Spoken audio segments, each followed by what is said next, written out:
안녕하세요. 임시연의 여행다방입니다. 이번 여행지는 전라북도 군산입니다. 이 군산은 맛의 고장이기도 하고 일제강점기 때의 역사의 흔적이 남은 고장이기도 하죠. 이번 시간은 근대문화유산 투어 코스를 따라서 걸으면서 시간 속으로 여행을 함께 떠나보시죠. 군산은 전라북도의 북서쪽에 자리 잡은 도시입니다.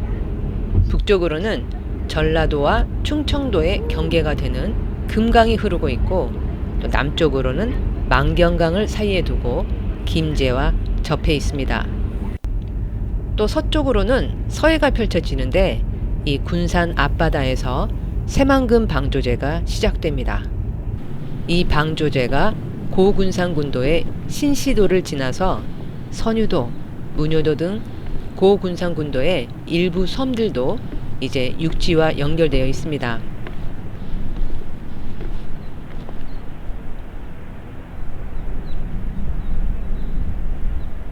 군산은 이런 지리적인 여건에 크게 영향을 받은 고장인데요. 군산 북쪽에는 예로부터 내륙과 바다를 잇는 금강 하구가 있고, 또 남쪽에는 우리나라 최대의 곡창지대인 호남평야가 있죠. 이 금강과 호남평야가 군산의 역사를, 그리고 현재의 군산을 만들었습니다. 군산은 조선시대로 접어들면서 진성창과 군산창 등 좋은 창고가 설치되었습니다. 군산이 금강 하구에 있는 지리적 이점 때문이었죠. 때문에 이 전라도 지역에서 들어오는 조세들이 모두 모이다 보니까 군산은 조선시대에도 이미 전라도 최고의 항구 중 하나였습니다. 이런 군산은 일제강점기 때 큰 변화를 겪게 되었죠. 군산은 바다와 인접해 있고 또 호남평야가 가깝기 때문에 이곳에서 생산한 쌀을 일본으로 대규모 반출하던 수탈의 전진기지로 삼기에 아주 제격이었던 거죠. 1899년에는 이 외국에 개항되면서 조계지로 설정이 되는데요. 조계지란 외국에게 땅을 나눠주고 행정권마저 외국에게 속해 있어서 치외 법권까지 인정이 되는 것입니다. 좀 어이가 없는 조약이죠.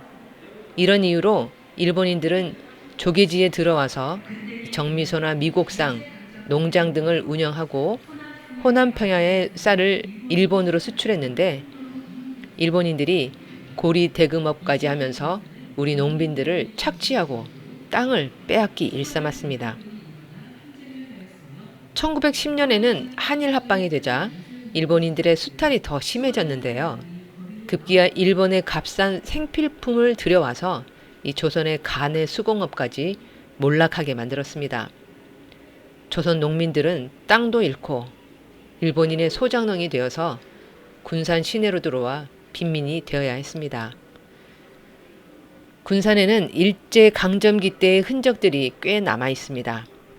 일본인 가옥들과 당시 세관, 은행 건물, 그리고 일본 무역상 등의 흔적이 남아 있는데, 군산시에서 이런 흔적들을 돌아보는 근대문화유산 투어 코스를 만들어서 홍보를 하고 있습니다. 또 군산에는 장미동, 미원동, 미룡동 등 쌀미자가 들어간 지명이 지금도 남아 있는데요. 이 역시도 일제강점기 때 군산이 쌀 수탈의 전진 기지였다는 흔적이라고 볼 수 있습니다. 옛 군산 세관 건물을 끼고 바로 돌면 이 군산에서 근대의 가장 오래된 건축물이 나옵니다. 먹방이라고 하는데요. 커피도 팔고 먹방이라는 빵도 팔고 또 여기서 인문학 강좌도 하고 그런 곳이라고 합니다. 들어가서 봤더니 내부가 아주 분위기가 괜찮았습니다. 여기에는 특히 고종황제 커피를 팝니다. 맛도 커피 맛을 제가 잘 모르긴 한데 뭐 나름 나쁘지 않았어요.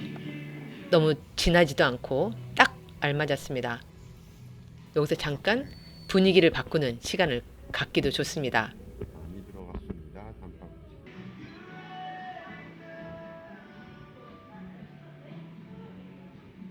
자, 그리고 이제 시내를 걸어가면 초원 사진관 방향을 알리는 표시를 만나게 되는데요. 너무도 유명한 한석규 씨와 또 심은하 씨가 출연했던 영화 8월의 크리스마스. 아, 가슴 먹먹했죠. 그곳을 촬영했던 초원 사진관으로 이어집니다. 여기는 아직도 여전히 인증 사진을 찍는 사람들로 북적입니다.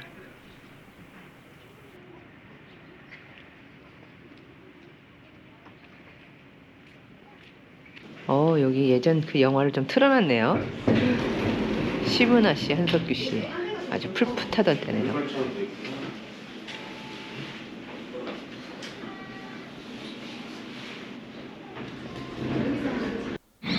초원 사진관을 나와서 추억의 전시관으로 한번 들어가 봤습니다. 달고나 만들기도 있고 재미있는 옛날 광고나 포스터들 또 표들 이런 것들이 있어서 정말 추억이 새록새록 돋아나더라고요.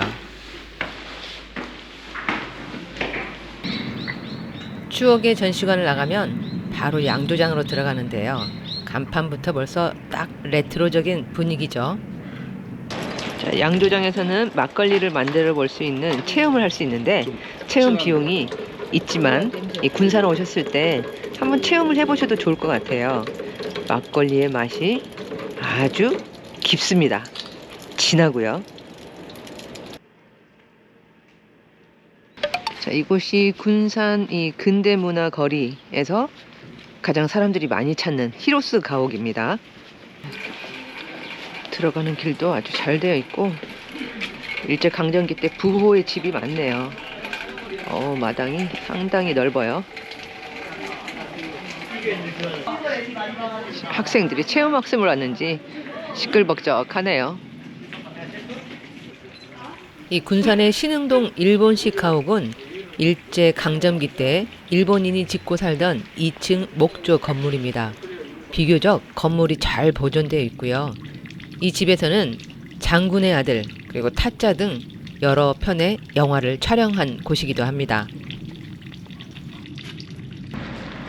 현대식 건물 사이에 있는 이 옛날 적산가옥 형태를 지닌 집들, 이 대조가 되게 묘하네요. 길을 걷다 보면 이 동국사라는 사찰을 만납니다. 우리나라에서 유일한 일본식 사찰입니다. 1913년에 일본인 승려 우치다에 의해서 창건된 사찰인데요. 이 동국사는 일제시대에 일본인이 세운 사찰이어서 우리나라의 전통 사찰과는 다른 점이 많습니다. 대웅전 건물이 용마루가 높고 처마가 곡선이 아닌 직선으로 처리되어 있고 또 외벽에 일본식 창이 많다는 점이 특징이죠. 하필 공사를 하고 있어서 내부를 들어갈 수는 없었습니다. 동국사 담장 너머로 보면은 일제강점기 군사 역사관이 있습니다. 매월 마지막 수요일은 무료 관람을 하실 수가 있습니다. 일제강점기 때 군산의 역사를 돌아볼 수 있는 전시관인데 아담하게 작은 전시관이지만 일본인들의 아주 잔인한 만행이나 이런 것들이 너무 자세히 좀 표현이 되어 있어서 약간 무섭기도 하더라고요. 그래도 우리의 잊혀질 수 없는 역사이기 때문에 꼭 한번 돌아보셔도 좋겠습니다. 군산 내양에는 이 구한말인 일제강점기 때 일본인들이 설치한 뜬다리 부두, 즉 부장교가 아직도 남아 있습니다. 저 앞에 바로 보이는 다리가 바로 뜬다리인데요. 이 밀물과 썰물 때 바다의 수위에 따라서 높낮이가 조정되는 이 저반 시설입니다. 이 군산은 조수간만의 차가 크기 때문에 이런 뜬다리 부두가 필요했고 또 일본인들은 이 뜬다리 부두를 활용해서 전라도 평야에서 생산된 쌀을 일본으로 반출을 했었죠. 하지만 이 1970년대에 서해안 쪽으로 군산 외항이 문을 열었어요. 그래서 현재 이 내항은 큰 배는 드나들지 않고 작은 어선들만 드나드는 항구가 되었습니다. 내양 바로 옆에는 진포 해양 테마공원이 있습니다. 야외에는 헬기, 군함 이런 군사 장비가 전시가 되어 있는데요. 이런 전시물보다는 큰 군함을 전시관으로 쓰고 있는 전시관이 눈길을 더 끌죠. 이 군함은 위봉함인데 1945년에 이 미국이 만들어서 2차 세계대전 그리고 한국 전쟁에 참여했던 전함이라고 합니다. 자, 이곳도 입장료가 있지만 매달 마지막 수요일은 문화의 날로 무료 입장이니까 무료로 관람하실 수 있습니다. 이 군함 전시관 안에는 이 진포대첩의 역사와 의미에 대한 자료 그리고 또 우리 해군의 역사에 대한 자료들이 전시가 되어 있습니다. 일반인들이 들어갈 수 없는 실제 군함을 전시관으로 사용하고 있기 때문에 이 군함의 내부를 돌아보는 재미도 있고 전시물을 보는 재미도 함께 즐길 수가 있습니다. 조금은 여행의 테마가 낯설기도 하지만 요즘에 또 이 젊은 MZ세대들은 이런 여행을 잘 찾아다닙니다. 여러분들도 군산에 가시면 역사의 흔적을 따라서 여행을 한번 즐겨보시기 바랍니다. 이번 시간도 끝까지 시청해 주셔서 감사드리고 저는 또 다음 여행에서 뵙겠습니다. 감사합니다.